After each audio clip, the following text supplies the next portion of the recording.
Media में हड़कंप तो तब मच जाती है जब एक करीबन 40 साल का व्यक्ति कहता है कि श्री गुरु नानक साहब जो थे, मैं उनका दूसरा जन्म लेकर, यानी मैं पिछले जन्म में श्री गुरु नानक साहब था और अब मैं एक इंसान के रूप में आया हूँ।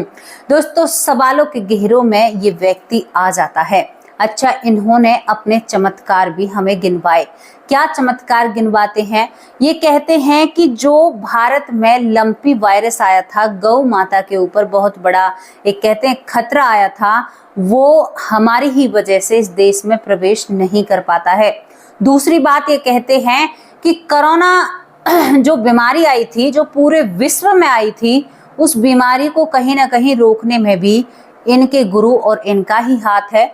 तीसरी बात, यहाँ पर ये सभी भक्तजन कहते हैं कि एक और चमत्कार इनके पंडाल में जो हुआ था, एक मृत लड़के को यहाँ पर इनके गुरु ने, जिन्होंने इनको बताया कि भाई तुम पिछले जन्म में गुरु नानक साहब थे, उन्होंने उस मृत व्यक्ति को, बच्चे को जीवित कर दिया था। चौथा चमत्कार इनका क्या होता है? चौथा चमत्कार जो इनके भक्तजन बताते हैं, यानी इनके ही तरह के बहुत सारे लोग इनसे जुड़े हुए हैं, वो कहते हैं कि हमारे गुरु ने एक बार ऐसी चुंदरी निकाली थी जिससे शायद एक बहुत बड़ा पंडाल भी यानी ढक सकता है। दोस्तों, बहुत सारे चमत्कारों की बात हो रही थी। एक व्यक्ति की बात हो रही थी जो सीना ठोक के कह रहा था कि मैं श्री गुरु नानक साहब का दूसरा जन्म हूँ। पहली बात मैं आपको क्लियर कर देना चाहती हूँ, मैं श्री गुरु नानक साहब, श्री गुरु गोविंद जी का बहुत सम्मान करती हूँ। मैं उन्हें अवतार मानती हूँ, मैं उन्हें मनुष्य मानती ही नहीं हूँ। मैं उन्हें भगवान, परमात्मा, और मैं उनका बहुत मान सम्मान करती हूँ और बहुत ही ज़्यादा प्रिय हैं। सच्चे दिल से उनको हार्दिक प्रणाम करती हूँ। और इस टॉपिक पर भी बात करेंगे, क्या सच में ही गुरु नानक जी का दूसरा जन्म हो चुका है? दूसरा जन्म हो चुका है तो पहली बात, मैंने आपको सूपनखा के दूसरे जन्म की बात बताई थी। तो जो सूपनखा होती हैं, उनके साथ कई शक्तियां विराजमान थे। उनको होनी की पहले ही पता चल जाया करती थी। कभी भी वो किसी विवाद में नहीं घिरी। अपना जीवन उन्होंने भक्ति और शक्ति में और गृहस्थ आश्रम में बिताया था। लोगों की वो मदद किया करती थी और उनकी पूजा पाठ भी अलग होती है। जो कुछ ऐसे लोग होते हैं, उनके अंदर एक एनर्जी आज भी विराजमान है। क्या जो ये व्यक्ति कह रहा है कि मैं गुरु नानक का, यानी मेरा पुनर्जन्म हुआ है, बीते जन्म में श्री गुरु नानक था मैं, क्या इसके अंदर कोई शक्तियां हैं? जो इसने भारत से लंपी वायरस को भगा दिया, जो इसने कोरोना को मात दे दी भारत जैसे देश से। लेकिन हमें नहीं लगता, क्योंकि कोरोना ने तो बहुत तबाही इस देश में मचाई थी। महिलाओं के सिंदूर छीन लिए, घरों से बहुत रोने और चीखने की आवाज़ें आया करती थी। तो चलिए दोस्तों, आज एक रोचक सी घटना के साथ आपको बताते हैं, क्या सच में ही गुरु नानक साहब का जन्म हुआ था या फिर एक ऐसी ही बात है। साइड में हम उस व्यक्ति की फोटो लगाएंगे, आप उस फोटो को जरूर ध्यान से देखिए। अब आपको लेकर चलती हूँ मैं यहाँ पर हिमाचल के कांगड़ा में। हिमाचल के कांगड़ा में एक संजय नाम का व्यक्ति रहता है। ये व्यक्ति एक संत की शरण में जाता है। अब मैं सीधे सीधे तौर पर आपको इशारा करूं तो वो संत फिलहाल हवालात की हवा खा रहे हैं। लोगों की श्रद्धा उनसे जुड़ी हुई है, लोग उन्हें बहुत मानते हैं। मैं किसी की श्रद्धा के बीच में नहीं आना चाहती और ना ही मैं किसी को खंडन करना चाहती हूँ। ये व्यक्ति कहता है कि हमारे गुरु बहुत बलवान है, हमारे गुरु ने ये किया। ये उनकी शरण में करीबन यहाँ पर 9 फरवरी 2013 को अपने गुरु की शरण में आते हैं, यानी संत रामपाल जी की शरण में आते हैं। ये उनको अपना गुरु बनाते हैं और अक्सर इनका कमेंट मेरे कमेंट बॉक्स में भी आया था। अक्सर मुझसे कई लोग कमेंट करके कहते हैं कि आपको संत रामपाल जी की शरण में जाना चाहिए। यहाँ पर मैं उन लोगों को कोई रिप्लाई नहीं देती हूँ, क्योंकि वो लोग जुड़े हुए हैं, तो मैं ज़्यादा इस बात को खींचना नहीं चाहती। लेकिन आज मुझे वीडियो बनानी पड़ी, क्यों? क्योंकि मैं आपके सामने कुछ सत्य रखना चाहती हूँ। अब ये व्यक्ति कहता है कि जिस दिन से मैं संत रामपाल जी की शरण में आया हूँ, यानी गुरु जी की शरण में आया हूँ, तो यानी मुझे 40, यानी इनका जन्म 9 तारीख 9वें महीना 1974 में इनका जन्म हुआ था। अब आप लगा लीजिए 2013 में 9 फरवरी को इनकी उम्र कितनी होगी। इनके बाद जब ये गुरु की शरण में आते हैं और गुरु के आदेश अनुसार काम करते हैं, तो इनको अपना बीता हुआ जन्म याद आने लगता है, इनको अपनी शक्तियां याद आने लगती हैं। इनको अपने ऊपर लगने लगता है कि मैं सच में ही श्री गुरु नानक साहब हूँ। हालांकि वो एक अलौकिक शक्ति हैं, उन्हें कोई ऐसे नहीं कह सकता और ना ही उनका ऐसे जन्म हो सकता है। पहली बात हम साफ कर दें, क्योंकि वो एक अवतार थे। यहाँ पर आपने कहीं पर भी नहीं सुना होगा कृष्ण भगवान का यानी मतलब मनुष्य के रूप में, यानी इस तरह से एक साधारण इंसान के रूप में पुनर्जन्म हुआ है। उनके पुनर्जन्म बहुत हुए हैं, 24 यानी उनके अवतार बहुत हुए हैं इस धरती पर, लेकिन इस तरह से नहीं। मैंने जितने भी लोगों के आपको पुनर्जन्म बताए हैं, उनके अंदर एक अलौकिक शक्ति होती है, कुछ ना कुछ एक चीज उनके अंदर खास होती है। तो दोस्तों यहाँ पर, और हाँ, हम जब पुनर्जन्म की घटनाएं आपको बताते हैं तो बच्चा 3 साल की उम्र में सब कुछ बताने लगता है, अपनी पत्नी, बीवी, बच्चे सब कुछ पहचान लेता है। लेकिन अब चलिए इस संजय की तरफ। इस संजय से जब मीडिया इनको घेरे में लेती है कि भाई आप गुरु नानक साहब हैं, तो क्या आपके अंदर कोई शक्ति है, ये व्यक्ति मौन हो जाता है। ये गीता, श्री भागवत गीता का हवाला देने लगता है। ये कहता है कि गीता के 16वें और 17वें अध्याय में लिखा हुआ है, ये कहता है कि श्री भागवत गीता यानी गीता में मेरा नाम संजय, यानी जो संजय महाभारत काल में महाभारत के बारे में बताया करते थे, ये अपने आप को उनके नाम से लोगों में वख्यात, यानी लोगों को बताते हैं कि मैं वो था। यहाँ पर मीडिया कहती है कि ये आपके हमारे सवाल का उत्तर नहीं रहा। फिर ये कहते हैं कि मेरे गुरु ने कहा है कि हमें इस चीज का ढिंडोरा नहीं पीटना। तो भैया दूसरी बात, आपको ढिंडोरा नहीं पीटना तो फिर आप मीडिया के सामने आ ही क्यों रहे हैं। तीसरी बात ये कहते हैं कि यहाँ पर जो संत रामपाल जी हैं, उन्हों की वजह से मतलब लोगों की बीमारियां ठीक हो रही हैं, वो जेल के अंदर भी लोगों को ठीक कर रहे हैं, और मेरे अंदर भी वही शक्तियां हैं, मतलब हम कर सकते हैं, लेकिन हम इन शक्तियों को किसी को नहीं दिखा सकते। ये बात हो गई भैया। मैं आपको क्या बताऊं, यहाँ पर ये व्यक्ति, अब आप सोचिए कि इतनी ताकत है क्या कोई लंपी वायरस को ठीक कर सकता है, यानी कोई भगा सकता है। अब यहाँ पर बात बनती है, ये कहते हैं कि मैं जब उनसे जुड़ा था उसके बाद यहाँ पर 18 नवंबर 2014 में, यानी उनके जो हिसार का सतलोक आश्रम है, वो घटना आप सभी को मालूम होगी, जिनकी वजह से वो सलाखों के पीछे हैं संत रामपाल जी। तो यहाँ पर भी बहुत सारे लोग उनसे जुड़े हुए हैं। ये व्यक्ति मतलब बहुत ही ज्यादा रट लगाता है, कहता है। फिर मीडिया इनसे और सवाल करती है कि क्या आप उनकी बुआ को जानते हो, फिर भी ये मौन हो जाता है। कहता है कि मुझे आदेश नहीं है। भगवान क्या कभी ऐसी चीजें करते हैं, मतलब ये इस तरह से बात करते हैं। जब इनसे कोई कहता है कि उनकी पत्नी का क्या नाम था, तो ये फिर भी ये कहते हैं कि क्या तुमने मुझे पागल समझा है, मैं सर्च करके आप लोगों को बता सकता हूँ, लेकिन मैं बताना नहीं चाहता। ये अपनी बात इस तरह से रखते हैं। इनकी बातों को सुनकर लगता है कि इनका बिल्कुल ब्रेन वॉश हुआ पड़ा है, बिल्कुल इस तरह से बात करते हैं। इनकी एक फोटो तो इतनी अजीब है कि इनके गुरु इनको आशीर्वाद दे रहे हैं संत रामपाल जी, और नीचे सिंहासन पर ये बैठे हुए हैं, इन्हें आशीर्वाद दिया जा रहा है। इस तरह की इनकी एक फोटो है। दोस्तों यहाँ पर संत रामपाल जी की जिंदगी में भी थोड़ा सा झांक लेते हैं कि ये व्यक्ति उन्हीं के बल पर तो कह रहा है कि मेरा पिछला जन्म यहाँ पर श्री गुरु नानक साहब का था, जिसमें कुछ आपत्तिजनक टिप्पणियां भी हो सकती हैं। क्यों हो सकती हैं? इतनी बड़ी शक्ति ऐसे कैसे जन्म ले सकती है बिना किसी के, क्योंकि इनको ना ही तो किसी चीज का आभास होता है। हमने सूपनखा के जन्म पर जो कहा घटना आपको बताई थी, उसमें जो सूपनखा माता ही कहूंगी उन्हें मैं, उन्हें आने वाली होनी अनहोनी का आभास हो जाया करता था। इन्होंने कहा कि हम आगे चल के, जो हमारे संत रामपाल जी हैं, वो परमाणु बम हमले को भी रोक सकते हैं। बहुत बड़ी बात है भैया, इतनी बड़ी बड़ी बात करना सही है।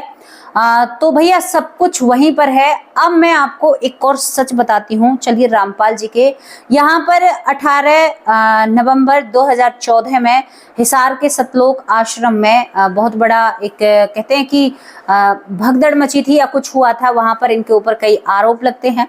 दूसरी बात, यहाँ पर जो इनके आश्रम हैं, करीबन पूरे भारत में इनके 11 आश्रम अलग अलग राज्यों में हैं, यानी इनका जो राज्य है या राज्य की सीमाएं हैं वो बहुत बड़ी हैं। हर राज्य में इनका दबदबा है। इनको मतलब 18 नवंबर से ही सलाखों के पीछे या इनके ऊपर कई चीजें होती हैं, और इनको मतलब 18 तारीख से इनकी जिंदगी के दिन बदल जाते हैं। कई आश्रमों में रेड पड़ती है, वहां पर कुछ गैर कानूनी चीजें मिलती हैं। जो मैं बातें कर रही हूँ शायद कुछ लोगों को बुरी लगेंगी। अब यहाँ पर इनकी जिंदगी का ये रामपाल जी 74 साल के हैं और ये कहते हैं कि मैं जो पिछले जन्म में था, यानी पिछले जन्म में जो मेरा जन्म है, यहाँ पर मेरा जन्म है संत कबीर का अवतार मैं हूँ। मतलब अपने आप को ये अवतार बताते हैं, यानी ये एक मनुष्य योनि में नहीं है, ये एक अवतार है। चलो भाई, इनके ही हिसाब से हमने मान लिया ये अवतार है। दूसरी वजह, संजय कहते हैं कि मैं भी एक अवतार हूँ। संजय भी कहते हैं मैं अवतार हूँ, श्री रामपाल जी भी कहते हैं कि मैं भी अवतार हूँ। संजय कहते हैं कि मैं श्री गुरु नानक का अवतार हूँ और यहाँ पर रामपाल जी कहते हैं कि मैं संत कबीर का अवतार हूँ। अब आप बताइए कि इनमें से कौन सा अवतार है। यहाँ पर करीबन संत रामपाल के 15 करोड़ यानी श्रद्धालु हैं। आप सोच कर देखिए कि उनका नेटवर्क कितना बड़ा है। 15 करोड़ इनके श्रद्धालु हैं। अब दोबारा से आपको लेकर चलती हूँ मैं संजय जी के पास। संजय जी से मैं एक ही बात कहना चाहती हूँ। पहली बात, जब पुनर्जन्म की चेतना होती है वो आपको 1 महीने की अवस्था से या गर्भ से ही शुरू हो जाती है, जिसको बीते जन्मों की बातें याद होती हैं। दूसरी बात मैं आपको बताती हूँ, जब हमें चेतना होती है तो हमें वो वक्त खाया जाता है, वो वक्त हमें जीने नहीं देता, हमें उस वक्त में जाने की इच्छुक होती है। तीसरी बात, अगर आप इतने बड़े भगवान या परमात्मा का नाम ले रहे हो, अगर आप उनके अवतार हो, तो फिर आपको आपके अंदर कुछ ना कुछ क्वालिटी आम लोगों से हटकर होनी चाहिए, क्योंकि आप जिनका नाम ले रहे हो वो साक्षात ब्रह्म है, साक्षात भगवान है। आप ऐसा कैसे कह सकते हो? आपको अच्छा, उन्होंने कहा, उनसे मीडिया ने सवाल पूछा। भाई लोगों के, मेरे सवाल नहीं है, ना ही मेरे चैनल का कोई इसमें रोल है, मैं जनता के सवाल आप लोगों के सामने रख रही हूँ। सवाल पूछे जाते हैं कि अगर संत रामपाल इतने बड़े भगवान हैं तो वो अपने आप को जेल से बरी क्यों नहीं करा लेते, मतलब इस झमेले से अपने आप को छुटकारा क्यों नहीं पा लेते। अब यहाँ पर जो इनके भक्तजन हैं वो इसका भी एक रास्ता, वो अपनी भक्ति और श्रद्धा से इस चीज का हवाला देते हैं और कहते हैं जैसे श्री कृष्ण भगवान ने लीला रचाई थी उसी तरह से संत रामपाल जी की भी ये कोई लीला ही है। भाई इससे सुनकर मैं तो बहुत ज्यादा हैरान हूं। मैं आप लोगों से हाथ जोड़कर कहना चाहती हूँ कि बिल्कुल भी बुरा मानने की जरूरत नहीं है। अब मुझे बताइए कि जो संजय जी हैं, हिमाचल के कांगड़ा के रहने वाले, क्या सच में ही इन्होंने भारत में से लंपी वायरस को खोया था? क्या सच में ही कोरोना में लोगों को इन्होंने ही बचाया था? इनके ही मतलब इनका ही जो ताता लगता है, मतलब इस तरह की ये बातें करते हैं। मैंने इनका आपको जन्म बताया। मीडिया ने पूछा कि भाई आपको पता है, तो गुरु गोविंद जी कौन थे, क्या थे, कैसी उनकी जिंदगी थी, आपको ये भी पता होना चाहिए। इनको ये भी नहीं पता होता। ये इस पर भी यही हवाला देते हैं कि अगर मैं चाहूं तो सारी चीजों को सर्च करके आप लोगों को बता सकता हूं, लेकिन ये मेरे गुरु के आदेश के विरुद्ध होगा। कुछ दिन पहले अफवाह चली थी, एक अफवाह जिसको मैं आप लोगों के सामने क्लियर कर देती हूँ कि जो संत रामपाल हैं उनके बारे में कहा गया था कि वो जेल के अंदर बैठकर लोगों को प्रवचन देते हैं। पहली बात, हमारे कानून में इस चीज की व्यवस्था नहीं है, तो ये बात बिल्कुल झूठ है। दूसरी बात, लोगों ने उन चीजों को एडिटिंग कर कर फेसबुक, यूट्यूब पर डाला और यहाँ पर इन चीजों को वायरल किया जाता है और भोली भाली जनता को गुमराह किया जाता है। दूसरी बात ये होती है। दोस्तों, आप इसमें कितना सत्य और झूठ मानते हैं? यहाँ पर इस व्यक्ति से जितने भी टेस्ट किए जाते हैं, जितनी भी बातें पूछा जाता है कि भाई अगर तुम इतने बड़े शक्ति हो तो तुम्हारे अंदर कोई तो ऐसी क्वालिटी होगी जो सबसे अलग होगी। इसके पास कोई भी क्वालिटी नहीं होती है। ये कहते हैं कि मुझे चेतना 40 साल की उम्र में आई। ये बहुत हैरान करने वाली थी। 40 साल पहले से इनको क्यों नहीं पता था कि मैं यहाँ पर श्री गुरु नानक का जन्म हूँ? ये बहुत बड़ा सवाल खड़ा होता है। आज ये बहुत सारी गीता के श्लोकों को, गीता की बातों को सभी के सामने रखते हैं। ये कहते हैं, जोर जोर से चिल्ला चिल्ला कर कहते हैं कि मैं यहाँ पर श्री गुरु नानक जी का दूसरा जन्म हूँ और मेरे हाथ बंधे हुए हैं। मैं केवल यहाँ पर कुछ कार्य करने के लिए आया हूँ और लोगों को मैं ज्ञान यानी लोगों को रास्ता दिखाने के लिए आया हूँ, लोगों की सेवा करने के लिए आया हूँ। और दिन रात ये संत रामपाल जी के आश्रम में सेवा में लगे रहते हैं, वहां पर ही अपनी सेवा देते हैं। कहते हैं संत रामपाल जी के यहाँ पर जो आश्रम है वहां पर कई भक्तों के दुख दूर हुए हैं। संत रामपाल जी ने अपनी जिंदगी में 2 चमत्कार दिखाए थे। पहला चमत्कार एक मृत बच्चे को जीवित किया था। ये कितना सच है, ये झूठ है, ये मुझे नहीं पता।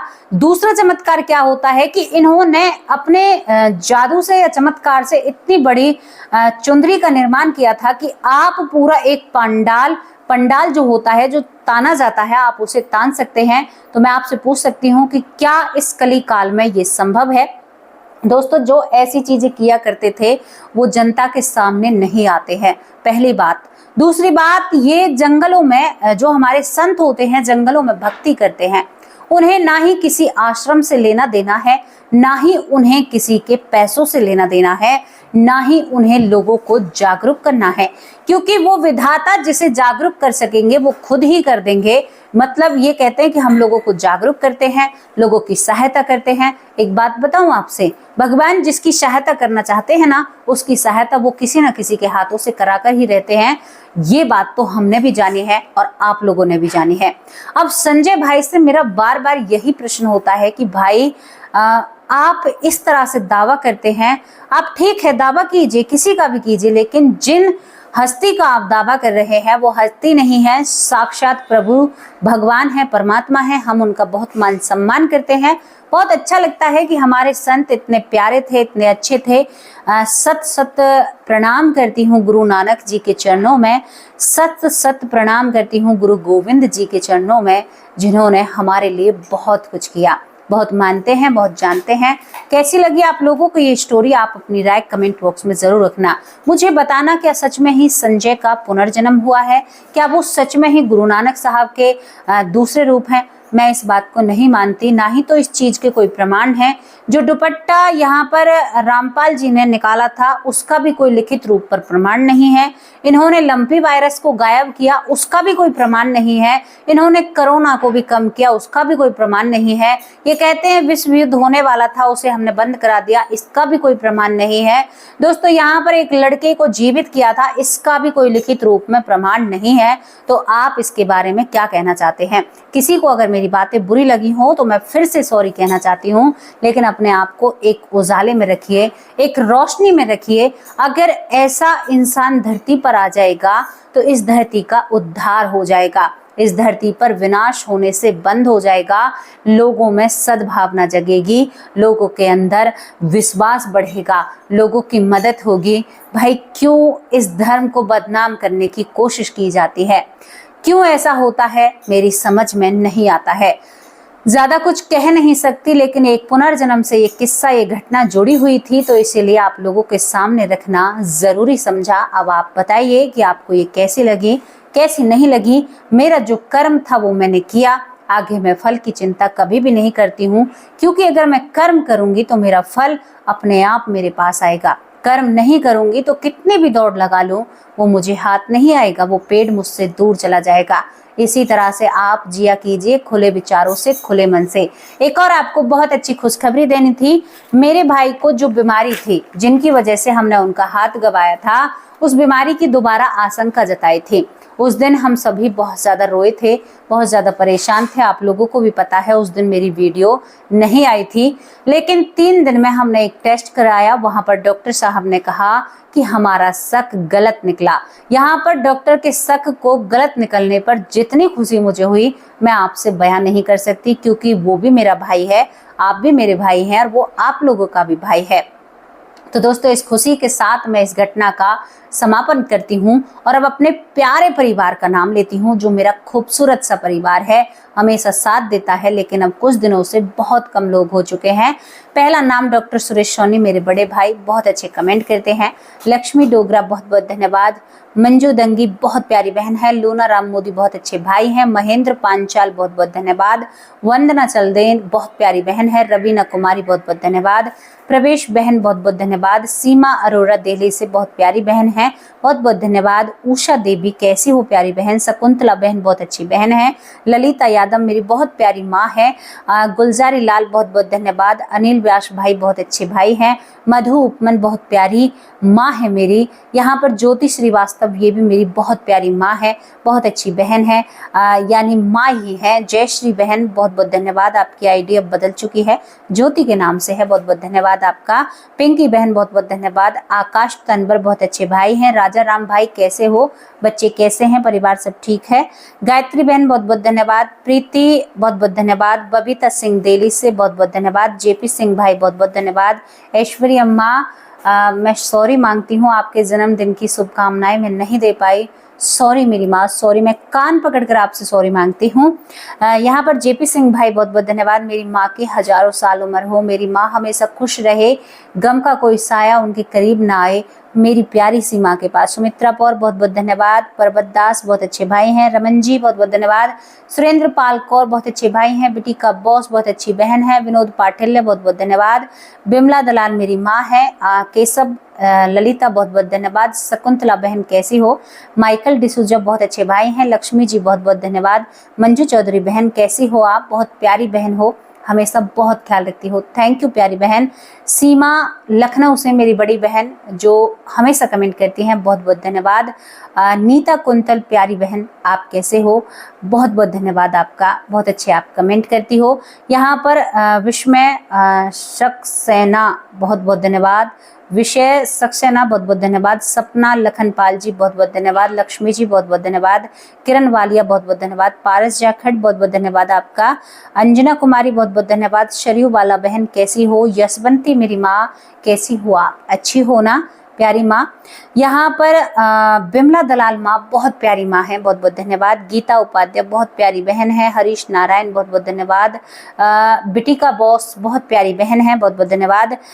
हीरा कुमारी बहुत बहुत धन्यवाद। भूप सिंह भाई बहुत अच्छे भाई हैं। सुरेंद्र अग्रवाल बहुत बहुत धन्यवाद। अगस्त सपोर्ट बहुत अच्छे भाई हैं, बहुत बहुत धन्यवाद। विभास सिंह बहुत अच्छी बहन है। पाही बोरा बहुत बहुत धन्यवाद। एक और आपको बात बताऊं, पीहू हेला बहन की तबीयत खराब थी, दोबारा से वापस लौट कर आई हैं, बहुत बहुत धन्यवाद प्यारी बहन। अपनी सेहत का ध्यान रखा कीजिए और अपना बहुत ख्याल रखा कीजिए। यहाँ पर तारक चंद जो पलवल से हैं वो भी दोबारा आए हैं, बहुत बहुत धन्यवाद प्यारे भाई। सुचेता दास बहुत बहुत धन्यवाद। गोपी बहुत अच्छे कमेंट करते हो आप, बहुत बहुत धन्यवाद आपका, तहे दिल से आप सभी का शुक्रिया अदा करती हूँ। यहाँ पर महेंद्र दीक्षित भाई बहुत बहुत धन्यवाद। जो भी परिवार के सदस्य रह गए हैं वो मुझे माफ़ कर देना, कल आपके नाम पक्का लिए जाएंगे, जितना होता है उतना कर पाती हूँ। और ये स्टोरी आपको कैसी लगी, ये जानकारी कैसी लगी, अपनी राय कमेंट बॉक्स में ज़रूर रखना। कितना सच है कितना झूठ है, प्रामाणिक रूप पर कोई भी हमारे पास साक्ष्य नहीं है, केवल उस व्यक्ति की बातें हैं। तो आप बताइए आप इसको किस तरह से लेते हैं। नमस्कार, जय हिंद, जय